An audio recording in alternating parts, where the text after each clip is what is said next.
the chain without consolation, but so that they may break the chain and cull the living flower. And to appreciate that difference, I think, is to appreciate quite a lot of what I intend to say, and it must be very clear to you now, there are no jokes in this story, unless you include the one about the rabbi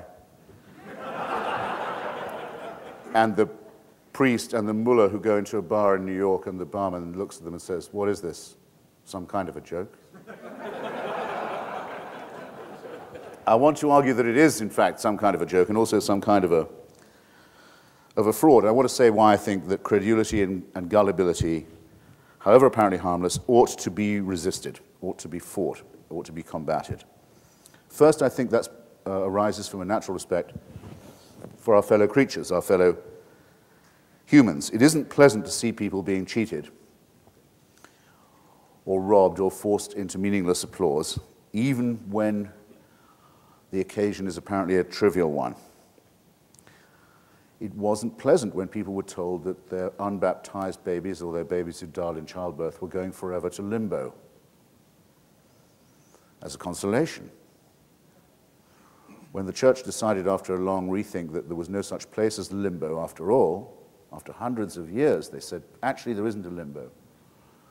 I knew many people who said, you can't tell me there's no limbo now. You can't tell me that. I and my child have been living there for decades. Don't you tell me there's no such place now. That's what's evil. That's what's evil about taking the innocent for a ride.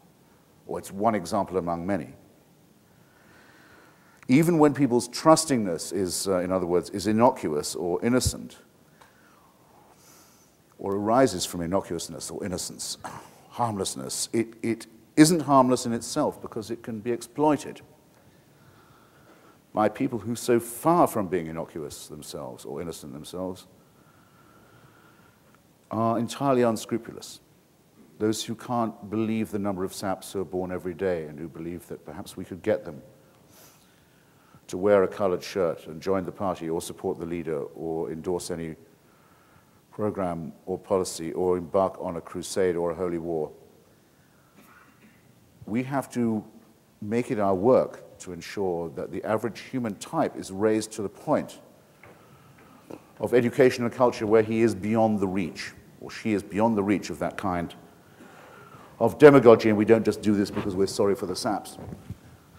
And the exploited, we do it for ourselves. We do it because we know what a terrible threat can be presented when the cynical meet enough members of the innocent to start a movement of their own. Teaching people that thinking for themselves is painful is also painful, but it's worthwhile, and you don't suspect your motives for doing it. It's worthwhile, and it's ultimately satisfying. In teaching people to think for themselves and to take the risk of reason and of doing the hard work that's necessary, to return to a point I made earlier, are we robbing them of their fun? Are we cheating them of their happiness? Are we teaching them to live without awe? I'm talking about AWE. I mention that because I don't know how many of you have ever seen John Wayne playing the Roman centurion in The Greatest Story Ever Told. How many would that be? Good. Actually bad. I wish it was fewer, but still. At the moment when the crucifixion is culminating and the heavens open and the veil of the temple is rent in twain, if you recall, and the tombs open and the dead run gibbering through the streets of Jerusalem, and other things that you'd think local historians would have noticed at the time, but did not.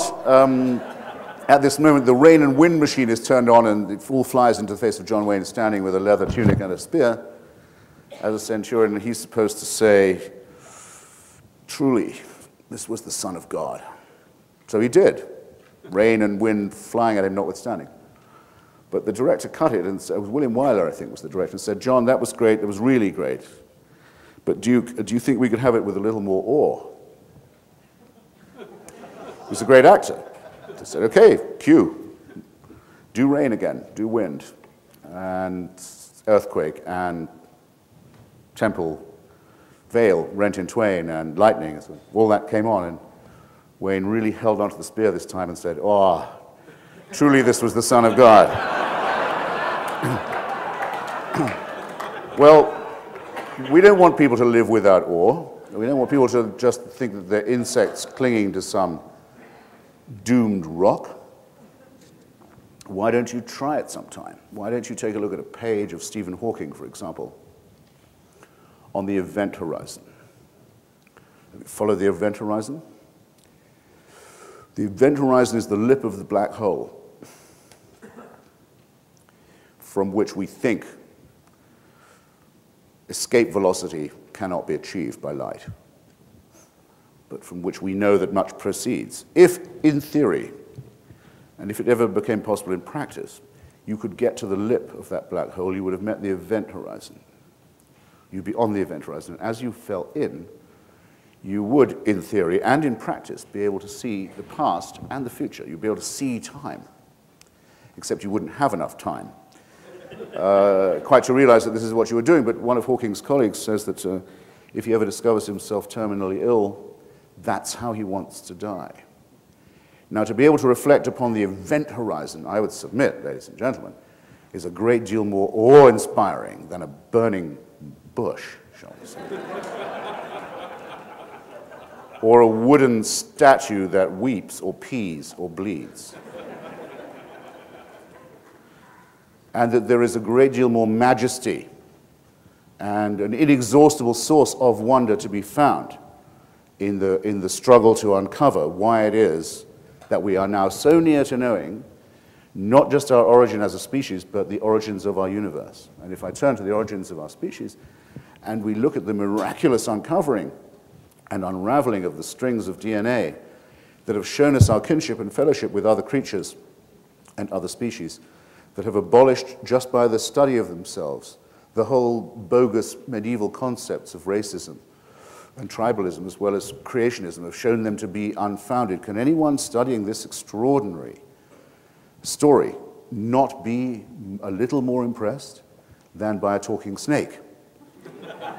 We don't aim to take people's awe and mystery and wonder away by any means. We have for them real stories. We can break the chain and we can teach people to cull the living flower at the same time. Now, why is that not just desirable but also necessary? Gullibility and credulity are unsatisfying. It's like being given a wonderful truffle and throwing it away and chewing on the wrapper instead. And the exploiters and the practitioners of gullibility and credulity know this very well. They know that these pathetic stories and myths and morality tales are not enough. How do I know that so certainly? I know it for this reason.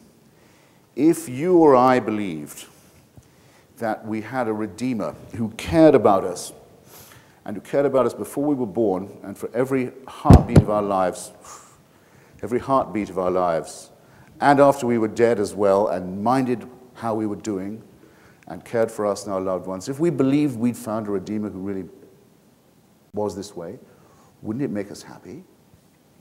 Shouldn't it make us happy? Should it not make us contented? Should we not feel we'd unlocked the key to the most marvelous secret ever presented? Well, why doesn't it make them happy then? Why can't they be happy till everyone else believes it too? Why do they have to tell me that if you don't believe in this wonderful offer, we have another one for you, that you go to hell and are treated abysmally and forever? Now, in North Korea, the country they most seem to admire, where the concept of paradise is continuous praise of the leader and continuous wonder at the marvel, the fantastic, the magnificent coexistence between